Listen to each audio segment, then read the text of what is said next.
Hey everybody, welcome back to another video. Trying something new today, a collection video.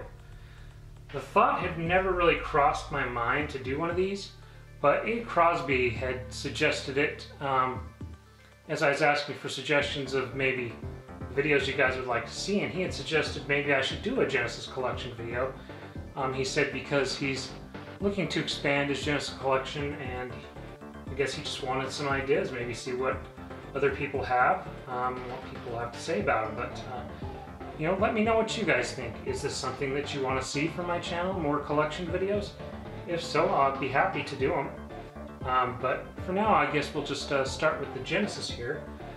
I'm kind of lazy and just left them in the shelf, and they're all in alphabetical order, and I will try to get through these as quickly as I can, but you guys know how I like to go off on tangents and talk about crap, so this might be broken up into multiple parts, but I guess we'll see. Let's get started, and obviously the first one there is the six-pack. As you might guess, it means it has 6 games on it. I believe those are Sonic the Hedgehog, Columns, Golden Axe, Revenge of Shinobi, Super Hang-On, and Streets of Rage. Every one of them is a good game.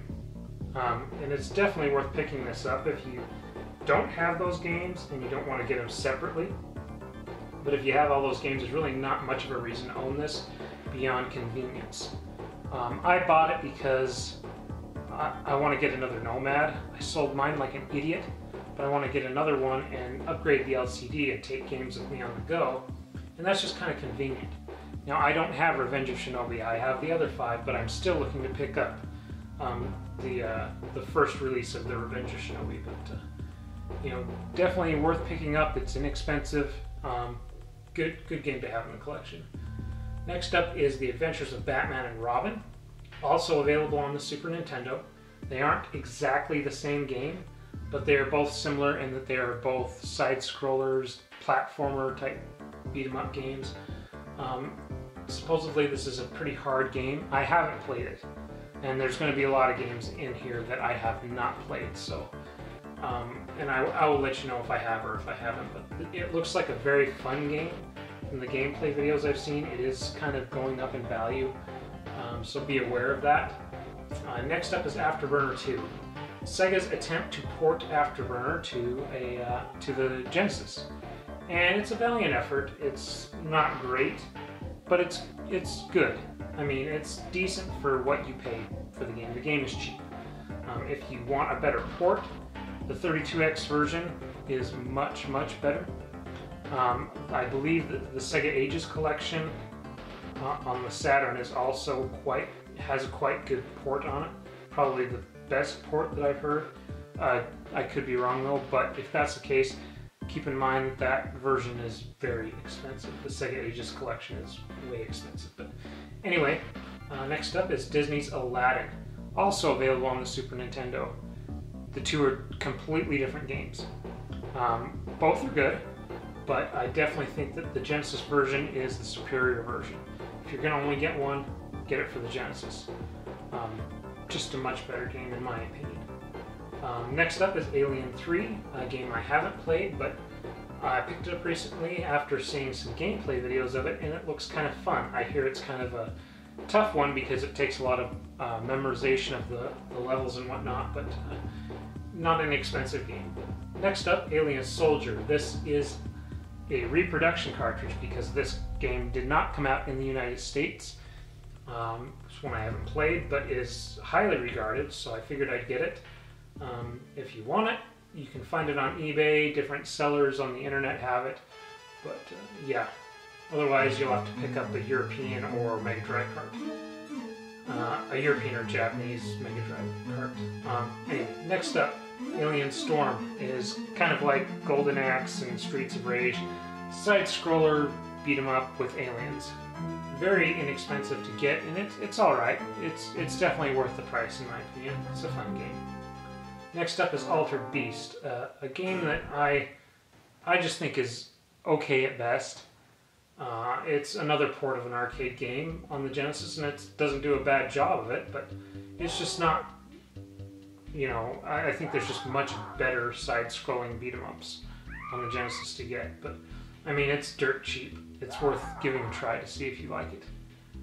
Next up is Disney's Ariel the Little Mermaid. I hear it's a pretty good game. 99% of the Disney games that you'll find on the Genesis were great, except for like maybe Fantasia's. So, but definitely looked like it was worth giving a try. Didn't pay much for it, so we'll have to see if I like it. Next up is Bob, a game that I was aware of back in the day when I originally got the Genesis, and I just wasn't really interested. But now that I've seen a lot of gameplay videos of it, it looks like it could be a pretty fun game. It is uncommon. I think maybe see like 6 of them at a time on eBay, but it's between $12 and $20 complete, which isn't that bad. But I mean, it's up there, just probably because it's uncommon. But also available on the Super Nintendo, so maybe you want to consider looking at it for that. I think it's not much more common on the Super Nintendo either. So, but next up is Batman, another game I haven't played, but looks like a lot of fun. It's highly regarded. It's not very expensive.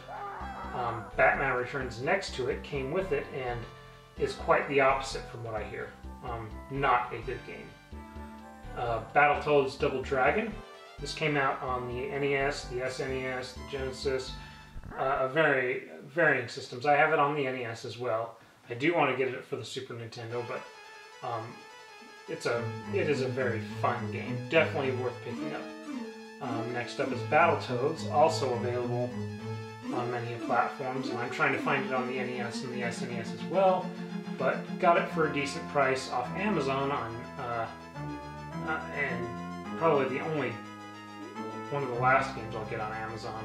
Not gonna go into that, but going up, it's kind of an expensive game, but it's a lot of fun. Next up is Beavis and Butthead. I got this game back in the day because I loved Beavis and Butthead. I loved that show, and I thought the game was pretty fun. It's an inexpensive title.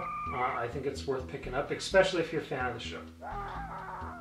Next up we have a Blank Spot, and that's because there's a game that needs to go there that I picked up. And you will see that next weekend with my pickups video for the month. You'll see quite a few of those in here, just because I put a couple of games in here and then decided to organize it. But anyway, next up is Bram Stoker's Dracula. Also available on the Super Nintendo. It's 6 is which one you get. They're both exactly the same. Although this did come out on the NES and the Game Gear and the Sega Master System, and it's a completely different game. And those 3 are my preferred version. I prefer the Master System version. I fell in love with it on the Game Gear, and it's a lot of fun. This version it's good, but my preferred version is the Master System or Game Gear version. The Nintendo version I don't know, the colors just aren't the same. I like the color palette on the Master System and the Game Gear, but I digress. Next up, Bubble and Squeak. You see that I picked that up recently, haven't played it. Definitely want to give that a try. Bugsy. Picked this one up out of nostalgia, just because these early Accolade releases I remember from back in the day when I originally got my Genesis and I got Super Off-Road with it for Christmas. And inside there were like cards that showed you a bunch of the other Accolade games, and I loved the artwork. The games weren't all that great, but I mean, for some reason this just stuck out to me. But the great thing is I got it for free. So no big deal that it's not that great of a game. Next up is Castle Illusion. Surprisingly, I have never played this game, but everybody says it's great. The gameplay videos have me on the fence. I'm not sure. So I definitely should do a game time video of this, and we'll have to see what my thoughts are on it. Same goes for the game next to it, World of Illusion. And you'll say, well, that's not in alphabetical order. Well, I don't care, because it's a sequel, and I don't go by alphabetical order with sequels. I just put them right after the first game. But same deal with Castle Illusion. Haven't played it. It's supposed to be a pretty good game, so definitely see what I think of it. Next up is one of my favorite Genesis games and one of my favorite Castlevania games, and that's Castlevania Bloodlines. This is a $40+ game on eBay complete, and I still think it's worth picking up. Everybody raves about Super Castlevania 4. I like this better. This is kind of interesting though, because it's not purely a Castlevania game, because it's kind of like a fusion of Castlevania and the story of Bram Stoker's Dracula. But I just love the graphics, the sound, the storyline, everything about this game I like. And you have two different characters that you can choose from that can go different ways, you know, paths through the level that the other one can't. So pretty decent on replay value as well. And it's just definitely one that I think that you should own if you have a Genesis. Next up is Championship Pro-Am. It's the third game in the RC Pro-Am series. I liked them on the Nintendo, so I figured I'd give it a try on the Genesis, but still have yet to play it. Chase H.Q. 2, also available on the Super Nintendo. Don't know which version is better, but it's kind of like Outrun, except for you're a cop, and you're supposed to go bash the shit out of perps and get them pulled over, but haven't played it yet. We'll have to give it a try. Next up, Chi-Chi's Pro Challenge Golf.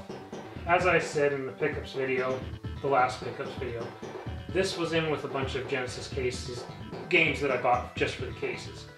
And I thought golf game on the Genesis, I have some sort of affinity for these, but in all honesty, I'm 99.9% sure this game is shit. And I'm not going to bother doing a game time video of it, but if it is, great, it's got a good case, the actual cartridge itself is in pretty good shape, so I mean, it can cannibalize it for parts if I need to. But next up is Cliffhanger. Kind of an underrated game, I think, on the Genesis. People give it a lot of crap, and I think it's a good game. Well, an okay game. It's a decent game, especially for the price. It's really inexpensive, and I thought it was a lot of fun. College Slam. This is like NBA Jam, but with college players. Literally, it looks a lot like NBA Jam. I haven't played it yet, but I love NBA Jam, and you know, I just figured for the price it wasn't a bad pickup. Next up is Columns, Sega's attempt at a Tetris puzzle type game, but I don't think it's really comparable to Tetris. I think it's its own different experience, and it's a lot of fun. And I think that for literally, you can find this game for $1 to $2. It's definitely worth having in your collection. Next up is Columns 3. Don't know what happened to the second one, but there is no second one on the Genesis. I think it was a arcade-only release and never really made a port for it. But this, I mean, I like the first one. I definitely think the third one's worth giving a try. Next up is Combat Cars. Looks like a lot of fun. Haven't played it yet. Comix Zone. There's no game or manual in there. That's kind of just a placeholder. I have a few like that I'm actively trying to find right now, and hopefully going to pick them up soon. Contra Hard Corps. I've only ever played the original Contra, and it was a lot of fun. And there are only a few crappy Contra games, and this can't be one of them with how much people rave about it. I've never heard somebody say, "Oh, Contra Hard Corps? That's a shitty game." So, I mean, it's one of the more expensive titles, but I managed to piece it together for a lot less than it normally goes for. Next up is a side-scroller beat-em-up, The Death and Return of Superman, also available on the Super Nintendo. Can't tell you which one's better, but I got this one for cheap, so that's why I grabbed it. Looks like a lot of fun. It's kind of an uncommon game, kind of going up in value, and you know, I've heard a lot of good things about it, so I thought I'd give it a try. Next up, Dr. Robotnik's Mean Bean Machine, which is a Puyo Puyo clone. I've never played it. I've never played Puyo Puyo, but it's a puzzle game. I like puzzle games, so, and it's cheap, so I thought I'd grab it. Next up is another one of my favorite Genesis games, and that's Earthworm Jim. Loved this since back in the day when I first played it. It's just a really quirky game, and I think it's a must-own for anybody that has the system. Earthworm Jim 2, I haven't played the sequel, but definitely want to give it a try. Eco the Dolphin and Eco Tides of Time. Neither of these are games that I really wanted to pick up, but came with a bunch of other games that I got. And I figured, I'll try them. You know, I don't hear a lot of good things about either of them, but we'll see. Next up, Eternal Champions. Kind of mixed opinions on this. I hear people say it's a decent game, and I hear a lot of people say it's a crappy game, but it's a fighting game, and you know, it's really cheap. I figured it was worth the money to just give it a try. Haven't played it yet though. F-15 Strike Eagle 2. This came also with that group of games that I was just getting for boxes, and figured I would give it a chance, see what it's like. Next up is Fire Shark. Game I've been trying to find for a while, and it's a really uncommon game. Looks like a lot of fun, and if you've watched my channel for any period of time, you know I love shooter games, and yeah, definitely an uncommon game. So just like Gyari's next to it, Gary's, whatever the hell you want to call it. This is a really expensive game. I got it for 17 bucks loose, and I still don't have the manual. The cover is a reprint, and I really don't care, but yeah. I've yet to really give it a thorough playthrough, but definitely a good shooter to get if you're into them on the Genesis. This is a must-have. Next is Garfield Caught in the Act, a game that I haven't played but looks like a lot of fun. Gargoyles, it's another placeholder, no game or manual in there. Just trying to find that right now actively and not having much luck. But next up is Ghostbusters. Haven't played this version. It's a lot different from the other versions you may have played. It's kind of a side-scrolling platformer, but people say it's a pretty decent game, so I thought I'd give it a try. Ghouls and Ghosts. I mean, this series is awesome. What more do I need to say? Definitely a good game to get, and surprisingly not that expensive. Glaylancer. This is another reproduction. It's a shooter that I have yet to play, but looks like a lot of fun. Golden Axe 1 and 2. Another series I just really don't need to say much about. Side-scrolling beat 'em up. And if you like those kinds of games, these are two must-haves. Golden Axe 3, not so much. Next up is Green Dog. Another one I hadn't intended to pick up, but came with that group of Genesis cases. And Longshot said he has it and it's a pretty decent game. And if he says it's a pretty decent game, I'm going to give it a try.